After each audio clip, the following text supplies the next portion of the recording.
Hi viewers, welcome to our channel. ప్రస్తుతం మనతో పాటు దాము బాలాజీ గారు సీనియర్ జర్నలిస్ట్ ఉన్నారు. వారితో ఒకసారి మాట్లాడదాం. సార్ నమస్కారం. సార్ నమస్తే. సార్, చావా సినిమా మహారాష్ట్రలో ఒక యుద్ధ వాతావరణాన్ని తెరకెక్కించిందని చెప్పుకోవాలి సార్. అంటే ఈ సినిమా తర్వాత చాలా మంది హిందువులు పెద్ద ఎత్తున ఔరంగజేబ్ సమాధిని తీసేయాలి, తొలగించాలని చెప్పేసి డిమాండ్లు వినిపించారు. అయితే నాగపూర్లో పెద్ద అల్లర్లు కూడా ఈ డిమాండ్స్ తో చేయడం జరిగింది, అల్లర్లు కూడా జరగడం జరిగింది. సో ఏం జరుగుతుంది మరి మహారాష్ట్రలో? మరి ఔరంగజేబ్ సమాధిని తీసేసే ఛాన్స్ ఏమన్నా ఉందంటారా? మరి చావా సినిమా రగల్చిన దీని గురించి మీరేం చెప్తారు సార్? మహారాష్ట్రలో నాగపూర్లో అల్లర్లు చోటు చేసుకున్నాయి. నిన్నంతా పెద్ద ఎత్తున అల్లర్లు జరిగాయి. నిన్న మార్నింగ్ 7:30కు మొదలయ్యి రాత్రి 11:30, 12 వరకు కూడా అల్లర్లు చోటు చేసుకున్నాయి. ముఖ్యంగా నాగపూర్లో ఉండే సెంట్రల్ నాగపూర్లో మహల్ గేట్ అంటారు, ఆ మహల్ గేట్ దగ్గర జరిగాయి. అట్లాగే మిగతా హన్సాపురి కానీ, చిట్నీస్ పార్కు, ఈ ఏరియాలంతా ఓల్డ్ బందర్ రోడ్డు ఇక్కడంతా కూడా జరిగాయి. మహల్ గేట్ దగ్గర ఒక ఔరంగజేబు దిష్టిబొమ్మను దగ్ధం చేశారని వార్తలు వచ్చాయి, ఖురాన్ని దగ్ధం చేశారని వార్తలు వచ్చాయి. కొంతేమో శివాజీ ఫోటోని దగ్ధం చేశారని, రకరకాలుగా, అంటే ముస్లింలు హిందువుల ఇవి దగ్ధం చేశారని, హిందువులేమో ముస్లింలు దగ్ధం చేశారని ఇలా వార్తలు రావడం, అల్లర్లు చోటు చేసుకున్నాయి. ఈ అల్లర్లకు ప్రధాన కారణమైతే విహెచ్పి, విశ్వ హిందూ పరిషత్ అండ్ బజరంగ్ దళ్ సమూహాలు. వీళ్ళు దాదాపు 40కి పైన వెహికల్ని ధ్వంసం చేశారు. అనేక షాపులు, ఇండ్లు, క్లినిక్స్ వీటన్నిటిని ధ్వంసం చేశారు. ముఖ్యంగా పోలీసుల్ని 30 మందికి పైన పోలీసులకి గాయాలు జరిగాయి. అందులో కొంతమంది పరిస్థితి సివియర్గా ఉందని చెప్తున్నారు. 2 డిఎస్పీలు కూడా, అర్చిత్ చందన్ అనే ఒక డిఎస్పీ, తర్వాత నికేతన్ కదం అనే ఒక డిఎస్పీ, వీళ్ళిద్దరు కూడా గాయపడ్డారు. సో దీనికి సంబంధించి అక్కడ డీజీపీ రవీందర్ సింఘాల్ కూడా మీడియాతో మాట్లాడారు. ఇప్పుడైతే అదుపులో ఉంది. 50 మంది అల్లర్లలో పాల్గొన్న 50 మందిని అరెస్ట్ చేసాం, అదుపులోకి తీసుకున్నాం. మిగతా వాళ్ళని కూడా సీసీటీవీ ఫుటేజ్ అవన్నీ పరిశీలిస్తున్నాం అని చెప్తున్నారు. అట్లాగే ఫడ్నవీస్ కూడా, దేవేంద్ర ఫడ్నవీస్ ముఖ్యమంత్రి కూడా అసెంబ్లీలో అనౌన్స్ చేశాడు. ఇదంతా కూడా చావా సినిమా తీసుకొచ్చిన ప్రభావం. ఇది ఒక ప్లాన్డ్గా జరిగింది, మేము దీన్ని అలో చేయమని చెప్పారు. అసలు వీళ్ళ డిమాండ్ ఏంటి అన్నప్పుడు, ఈ చావా సినిమా చూసి ఔరంగజేబు ఎంత దారుణంగా సంభాజీని, అంటే శివాజీ కొడుకు సంభాజీ మహారాజుని టార్చర్ చేసి అతి దారుణంగా చంపితే అతని టూంబ్ని మనం ఎందుకు పెట్టుకోవాలి అనేది వాళ్ళ డిమాండ్. అతని టూంబ్ ఎక్కడ ఉందంటే కుల్దాబాద్ అని ఉంది. 300 కిలోమీటర్ల, ఈ నాగపూర్కి 300 కిలోమీటర్ల దూరం కుల్దాబాద్. ఇది ఇంతకుముందు ఔరంగాబాద్ అనే పేరు ఉండేది, దాని తర్వాత ఛత్రపతి సంభాజీ నగర్గా పేరు మార్చారు. అట్లాగే బీజేపీ వాళ్ళు ఢిల్లీలో కూడా ఔరంగజేబ్ రోడ్డు ఉంటే దాన్ని అబ్దుల్ కలాం రోడ్డుగా మార్చేశారు. సో ఔరంగజేబ్ అనే పేరే వినపడకూడదు, అతన్ని ఎవరు పొగడకూడదు అనే డిమాండ్స్, అలాగే ఆ టూంబు ని కూడా నాశనం చేయాలి, డిమాలిష్ చేయాలనేది వాళ్ళ డిమాండ్ ప్రధానంగా. అయితే ఇక్కడ మహాయుతి ప్రభుత్వం ఉంది మహారాష్ట్రలో. మహాయుతి ప్రభుత్వం అంటే బీజేపీ, శివసేన షిండే వర్గము, తర్వాత Ajit Pawar NCP, national Congress party, Ajit Pawar వర్గం, ఈ 3 కలిసి అక్కడ ఇది చేశారు. బీజేపీకి ఒక 12 ఎమ్మెల్యేలు షార్ట్ ఉంది. ఓన్గా గవర్నమెంట్ ఫామ్ చేయాలంటే ఇంకొక 12 కావాలి.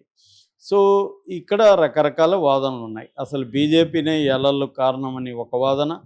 ఎందుకు అంటే ఆల్రెడీ ఎలక్షన్ల ముందు కూడా వాళ్ళు ముస్లింలకి యాంటీగా కొల్లాపూర్లో ప్రాంతంలో అల్లర్లు క్రియేట్ చేశారు. కాబట్టి ఇది దానికి కంటిన్యూషన్గా బీజేపీనే చేస్తుంది. ఎందుకు బీజేపీ చేస్తుంది అంటే ఇక్కడ శివసేన డామినేషన్ ఉంది. శివసేన అంటే కూడా శివాజీ పేరు మీద శివసేన అనే పేరు పార్టీ ఏర్పడింది. శివాజీ మహారాజ్ పేరు మీద ఏర్పడింది. చాలామంది శివుడు అనుకుంటారు, శివుడు కాదు, శివాజీ పేరు మీద ఏర్పడిందే శివసేన. శివసేన ఇప్పుడు ఉద్ధవ్ ఠాకరే, ఏకనాథ్ షిండే 2 శివసేనలుగా విడిపోయింది. అంటే శివసేనని చీల్చడంలో సక్సెస్ అయింది బీజేపీ. తన మిత్రపక్షాన్ని కూడా బీజేపీ చీల్చేసింది. సో ఇప్పుడు ఈ శివసేనను కూడా, ఏకనాథ్ షిండే శివసేనను కూడా తొక్కేసి ఆ శివరాజ్ మహారాజ్ని శివసేన నుంచి తాము లాగేసుకోవాలి అని బీజేపీ ఒక ప్లాన్ చేస్తుంది. దానికి ఈ సినిమా ఉపయోగపడింది. సో ఔరంగజేబుని వ్యతిరేకించి శివాజీ సంభాజీకి తామే ఛాంపియన్స్గా వీళ్ళు ప్రకటించుకోవడం ద్వారా శివసేనని వీక్ చేస్తే మనమే సొంతంగా గవర్నమెంట్ ఫామ్ చేయొచ్చు అనేది బీజేపీకి ఉన్న స్ట్రాటజీగా చెప్తున్నారు. ఉమ్, అందుకే బీజేపీ వాళ్ళే దీన్ని చేయించారనేది ఒక వాదన. రెండో వాదన, బీజేపీ వాళ్ళు అలా చేయించే అవకాశం కానీ అవసరం కానీ వాళ్ళకి ఇమీడియట్గా లేదు. ఇప్పటికిప్పుడు వాళ్ళు శివసేన నుంచి ఆల్రెడీ సగం శివసేన ఖాళీ చేయింది, ఉద్ధవ్ ఠాకరేదే ఉంది. రెండోది దేవేంద్ర ఫడ్నవీస్కి, అంటే బీజేపీ వేరు, బీజేపీ ప్రభుత్వం వేరు. ఇక్కడ బీజేపీకి ఏమైనా హెల్ప్ అవ్వచ్చేమో కానీ ఆ ప్రభుత్వానికి మాత్రం ఇది చెడ్డ పేరు చేస్తుంది. ముఖ్యంగా వాళ్ళు పెట్టుబడులు ఆహ్వానిస్తున్నారు నాగపూర్లో కావచ్చు, ఎందుకంటే ఫడ్నవీస్ది కూడా నాగపూర్లో కావచ్చు, మహారాష్ట్రలో అనేక పెట్టుబడులు వచ్చే అవకాశం ఉంది. ఇలా అల్లర్లు జరిగి మనుషులు చనిపోయి మత కళల్లో బయలుదేరితే అభివృద్ధి కుంటుపడుతుంది. అందువల్ల దాన్ని ఇప్పుడు సహించడానికి ఫడ్నవీస్ ప్రభుత్వం రెడీగా లేదు. అందుకని వాళ్ళు తీవ్రమైన చర్యలు తీసుకుంటున్నారు అనేది రెండవ వాదన. మూడవ యాంగిల్ ఏమంటే, అసలు ఔరంగజేబు టూముని కొట్టదలుచుకుంటే వీళ్ళు ఉద్యమాలు ఎందుకు చేయడం, వాళ్ళ ప్రభుత్వమే ఉంది, వాళ్ళు అనుకుంటే కొట్టేయచ్చు కదా అన్నది ఇంకొక వాదన వస్తుంది. ఎందుకు కొట్టట్లేదు, కొట్టాలనుకుంటే కొట్టచ్చు, కొట్టాలని ఉద్యమాలు చేయడం ఎందుకు, ప్రభుత్వం వాళ్ళదే కదా అంటే కొట్టడం కష్టం అనమాట. ఎందుకు కొట్టడం కష్టం అంటే, ఈ ఔరంగజేబు సమాధి నిజానికి చాలా చిన్న సమాధి, దానికి ఏమీ పైన రూపు కానీ ఏమీ లేవు, పైన మూత కానీ అవి ఏమి లేవు, ఊరికే ఓపెన్ సమాధి. ఎందుకంటే ఔరంగజేబు ఆయనది కూడా నేను బ్రీఫ్గా చెప్తాను. తన సింపుల్గా ఆయన తన సమాధికి డబ్బులు కూడా గవర్నమెంట్ డబ్బులు ఇవ్వలేదు. ఆయన తను కుట్టిలు అల్లికలు ఏవో చేసి దాంట్లో ఒక 100 రూపాయలు వస్తే 100 రూపాయలు ఇచ్చాడు, ఇంకొక 300 ఉంటే దాన్ని కూడా ఎవరికో డొనేట్ చేశాడు. ఆయన వెరీ సింపుల్ హ్యూమన్ బీయింగ్, తన డబ్బుల్ని తనే సంపాదించుకునేవాడు. అలాంటి కొన్ని లక్షణాలు ఆయనకు ఉన్నాయి. సో అందువల్ల ఆయన తన సింపుల్గా తన సమాధి ఉండాలి అనేది ఆయన కోరుకున్నాడు అనమాట. అక్కడ అంటే తన గురువు ఒక ఆయన ఉన్నాడు, ఆ దర్గా దగ్గరే తన సమాధి ఉండాలి, సూఫీ గురువు అనమాట. ఆ దర్గా దగ్గరే ఉండాలని, సింపుల్గా ఉండాలనేది ఆయన చివరి కోరిక. 1707లో చనిపోయినప్పుడు 89 ఏళ్ల వయసులో ఆయన చనిపోయాడు. సో అప్పుడు ఇది వచ్చింది. దీన్ని ఏం చేశారంటే, మన బ్రిటిష్ వాళ్ళే 1861లో ఒక చట్టం తీసుకొచ్చారు. అదేంటంటే అంసార్ చట్టం అంటారు దాన్ని, archaeological sites and remains act అనమాట. ఈ చట్టం కింద 3693 రేర్ సైట్లు కానీ, సమాధులు కానీ, కట్టడాలు ఈ చట్టం కిందకి వస్తాయి. ఈ కట్టడాలని చట్టం కింద ఎవరు కానీ ధ్వంసం చేయడానికి లేదు. ఇది central government ministry of culture కింద ఉంటుందన్నమాట. సో ఇప్పుడు రాష్ట్ర ప్రభుత్వం అనుకున్నా కూడా ఈ టూంబ్ని, ఈ సమాధిని కూలగొట్టడం సాధ్యం కాదు. ఎందుకంటే ఆ లిస్టులో నుంచి తీసేస్తే అప్పుడు కూలగొట్టచ్చు. ఆ లిస్టులో నుంచి తీసే అధికారం ఎవరికి ఉందంటే కేంద్ర ప్రభుత్వానికి, మినిస్ట్రీ ఆఫ్ కల్చర్ మంత్రిత్వ శాఖకి ఉందన్నమాట. వాళ్ళు కానీ లిస్టులో నుంచి సమాధిని తొలగిస్తే అప్పుడు వీళ్ళు కూలగొట్టచ్చు. సో ఇప్పుడు ఫడ్నవీస్ ఒకవేళ కూలగొట్టాలనుకుంటే అప్పుడు కేంద్రానికి అప్పీల్ చేయొచ్చు, మీరు లిస్టులో నుంచి తీసేయండి. కేంద్రంలో కూడా వాళ్ళదే కదా ప్రభుత్వం ఉంది, వాళ్ళు అనుకుంటే తీసేస్తారు కదా. కానీ అంత ఈజీ కాదు. అందుకని ఉద్ధవ్ ఠాకరే అన్నాడు, మీరు అనుకుంటే మరి తీసేయండి, కాకపోతే ఇది చంద్రబాబుకి, నితీష్ కుమార్కి చెప్పండి అని. ఎందుకంటే చంద్రబాబు, నితీష్ కుమార్లు దీన్ని వ్యతిరేకించే అవకాశం ఉంది. ఇది ముస్లింలకి యాంటీగా వెళ్ళే చర్య కాబట్టి తమ రాష్ట్రాల్లో ముస్లింలు తమకు దూరం అయ్యే అవకాశం ఉందని చంద్రబాబు భయపడే అవకాశం ఉంది. నితీష్ కుమార్ కూడా బీహార్లో ఎన్నికలు వస్తున్నాయి, ఎన్నికల్లో ముస్లింలు ఓట్లు అక్కడ కూడా గణనీయంగా ఉన్నాయి. అందువల్ల నితీష్ కుమార్ నుంచి, చంద్రబాబు నుంచి కూడా వ్యతిరేకత వచ్చే అవకాశం ఉంది. రెండవ యాంగిల్, మోడీకి గల్ఫ్ కంట్రీస్లో చాలా మంచి పేరు ఉంది.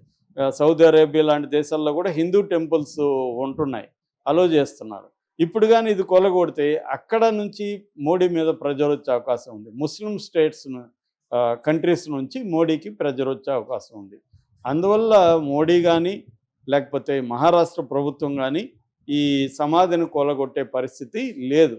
కాకపోతే ఈ అల్లర్లు ఎందుకు వచ్చాయి మరి అంటే, ఈ హిందూ సంఘాలు ఒక్కొక్కసారి బీజేపీ మాట కూడా క్యారీ చేయవు. ఎందుకంటే ఆర్ఎస్ఎస్ కేంద్రం నాగ్పూర్లోనే ఉంటుంది. ఆర్ఎస్ఎస్ కేంద్రానికి 2 కిలోమీటర్ల దూరంలోనే అల్లర్లు జరిగాయి. సో విహెచ్పి కానీ, బజరంగ దళ్ కానీ ఒక్కొక్కసారి వాళ్ళు బీజేపీ మాట కూడా వినరు. బీజేపీకి హిందుత్వ అజెండా ఉంటుంది కానీ అది రాజకీయ అజెండాకి లోబడి ఉండాలి. కానీ హిందూ సంఘాలకి హిందుత్వ అజెండా ఇంపార్టెంట్, రాజకీయాలు కాదు. అందువల్ల బీజేపీకి హిందూ సంఘాలకు మధ్య కూడా ఘర్షణ వైఖరి ఉంటుంది. రెండవది ఇది రావడానికి ఇంకొక కారణం ఏంటంటే Samajwadi party MP Abu Azmi ఈయన్ని ఔరంగజేబుని విపరీతంగా పొగిడాడు. దాంతో వీళ్ళకి కోపం వచ్చింది, అది కూడా ఒక కారణం. రెండోది చావా సినిమా చూసి నార్త్ ఇండియాలో ముఖ్యంగా మహారాష్ట్రలో అనేక మంది విపరీతంగా ఏడవడం, కన్నీళ్లు పెట్టుకోవడం, సంభాజీని ఇంత దారుణంగా టార్చర్ చేసి అతని గోర్లు తీసేసి కళ్ళు తీసేసి ఇంత నీచంగా చంపాడా, ఎందుకంటే ఆ టార్చర్ సినిమా చూస్తుంటే తెలుస్తుంది. చాలాసేపు లాగి నాకైతే బోరు కొట్టింది, కానీ జనాలు దాన్ని ఇది చేశారు. సో అతనితో ఐడెంటిఫై అయ్యారు, వీడు ఎంత దుర్మార్గుడా ఔరంగజేబు అన్న ఫీల్ అయితే హిందువులకి వచ్చే అవకాశం ఉంది. సో నేను సినిమాటిక్గా చూస్తా కాబట్టి దీనికి ఇంత అవసరం ఏముంది, లాగుతున్నాడు అనిపించింది.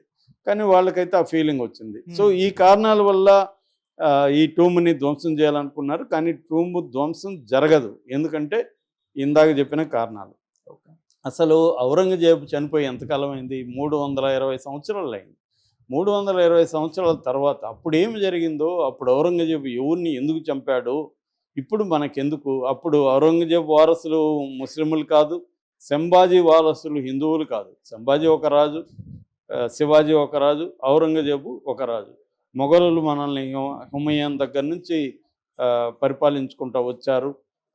తర్వాత వీళ్ళు అక్బర్ కావచ్చు, బాబర్ నుంచి హుమయూను, తర్వాత అక్బరు, తర్వాత జహంగీరు, షాజహాన్ తర్వాత ఔరంగజేబే 6వ మొఘల్ రాజు చక్రవర్తి. ఆయన 1618 నుంచి 1707 వరకు 49 సంవత్సరాలు సుదీర్ఘకాలం పరిపాలించాడు. ఆయన కాలంలో జీడిపి కానీ మన ప్రపంచంలోనే రిచెస్ట్ కంట్రీగా భారతదేశం ఉన్నింది. చాలా పెద్ద వయసాలని ఆయన పరిపాలించాడు. అయితే ఆయన మీద విమర్శలు ఉన్నాయి. ఆయన అంతకు ముందున్న మత పన్ను అంటారు, జిజియా పన్నుని అక్బర్ రద్దు చేశాడు.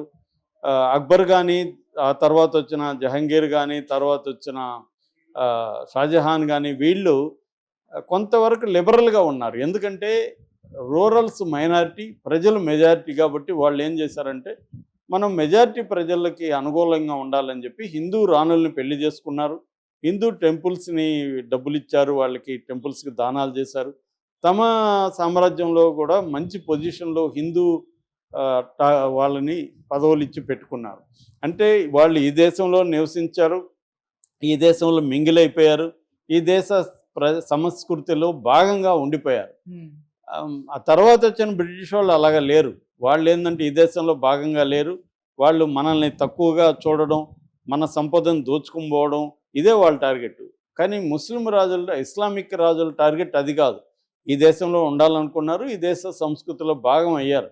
అందుకనే ప్రజల్లో పెద్ద ఎత్తున వాళ్ళ మీద తిరుగుబాటు రాలేదు. బ్రిటిష్ వాళ్ళు తిరుగుబాటు మీద రావడానికి ఇది కూడా వన్ ఆఫ్ ద రీజన్స్. ఇది ఒకటే సోల్ కాదు, కానీ ఇది కూడా వన్ ఆఫ్ ద రీజన్స్. ఎందుకంటే వాళ్ళు పరాయి వాళ్ళుగా మనల్ని చూశారు. కానీ అక్బర్ కావచ్చు, జహంగీర్ వీళ్ళు మన ఇండియన్ దీంట్లో కలిసిపోయారు అనమాట. కానీ ఔరంగజేబు వచ్చేసరికి ఔరంగజేబు మోర్ మతతత్వవాదిగా చెప్పుకోవచ్చు. అతని మతానికి ఎక్కువ ఇంపార్టెన్స్ ఇస్తాడు. అందువల్ల అతను ఎవరు హిందూ రాణుల్ని పెళ్ళిళ్ళు చేసుకోలేదు. తర్వాత జిజియా పన్ను కూడా వేశాడు. తర్వాత కొన్ని టెంపుల్స్ని కూడా, ఒక డజన్స్ ఆఫ్ టెంపుల్స్ని అతను ధ్వంసం చేశాడని చెప్తారు. ముఖ్యంగా కాశీలో ఉండే కొన్ని, కాశీ విశ్వనాథ్ టెంపుల్ వారణాసిలో కానీ, కేశవ దేవ టెంపుల్ని కానీ, ఇట్లాంటి టెంపుల్ని నాశనం చేశాడని చెప్తారు. సో అందువల్ల కూడా అతను టెంపుల్ నాశనం చేశాడు, హిందువుల పట్ల వ్యతిరేకంగా ఉన్నాడు అనేది కూడా చాలామంది చెప్తారు. అయితే చరిత్రకారులు రిచర్డ్ ఈటన్, ఆడ్రీ ట్రస్కీ లాంటి చరిత్రకారులు ఏం చెప్తున్నారంటే ప్రతిదీ మత కోణం నుంచి చూడకూడదు. మనం ఇప్పటి మత కోణం నుంచి 18th సెంచరీ లేదా 17th సెంచరీలో జరిగిన వాటిని చూడలేము. అప్పుడు కేవలం మత కోణమే కాకుండా అప్పుడు చాలా యుద్ధాలు ఎక్కువ జరగడం వల్ల ఆర్థికంగా చాలా సమస్యలు ఉన్నాయి. దానికోసం అన్ని రకాల పన్నుల్ని ఔరంగజేబు వేయాల్సి వచ్చింది. అట్లాగే టెంపుల్స్ కూడా, హిందూ టెంపుల్స్ అనే దాడి చేయలేదు ఆయన. టెంపుల్స్ అప్పట్లో political centres, economic centres, power హౌస్లు, దాంట్లో బోళ్ళు నగలు, డబ్బులు ఉన్నాయి. అందుకని కూడా ఆయన చేశాడు. రెండోది శత్రువులని అటాక్ చేసేటప్పుడు శత్రువులకు సంబంధించిన ఆల్ స్ట్రక్చర్స్ని ధ్వంసం చేయడం అనేది అందరు రాజులు చేశారు. ఈవెన్ హిందూ రాజులు కూడా చాలామంది చేశారు. ఔరంగజేబు కొన్ని టెంపుల్స్కి పరమాణాలు ఇచ్చి డబ్బులు ఇచ్చాడు, కొన్ని టెంపుల్స్ నిర్మించాడు కూడా. ఆయనకు అనుకూలమైన హిందూ రాజులు ఉన్న చోట ఆయన టెంపుల్, ఇదే వారణాసిలో కొన్ని టెంపుల్స్ని ఆయన జన్గంవాడి మఠం అనే దానికి డబ్బులు ఇచ్చాడు. తర్వాత బాలాజీ టెంపుల్ చిత్రకూట్ దానికి డబ్బులు ఇచ్చాడు. ఇలాంటివి వీళ్ళు చెబుతున్నారు. అట్లాగే హిందూ రాజులు కూడా హర్షదేవుడు అనేవాడు 12వ శతాబ్దంలో కాశ్మీర్లో టెంపుల్స్ను కూలగొట్టాడు. టెంపుల్స్ను కూలగొట్టడానికి ఒక శాఖ పెట్టి దానికి ఆధిపత్యం చేశాడు. దేవోత్పతన నాయక అతని బిరుదు కూడా, ఆ పోస్టు అట్లా పెట్టి చేశాడు కొన్ని టెంపుల్స్. అట్లాగే 3వ ఇంద్రుడు రాష్ట్రకూట రాజు, అతను 10వ శతాబ్దంలో ప్రతిహారుల అంటే వాళ్ళు కూడా హిందూ రాజులే, వాళ్ళ కాలప్రియ టెంపుల్ అలాంటి వాటిని అతను ధ్వంసం చేశాడు. అట్లాగే పల్లవరాజు 1వ నరసింహ శర్మ, అతను పల్లవులకి పల్లవరాజుగా ఉంటూ చాళుక్యుల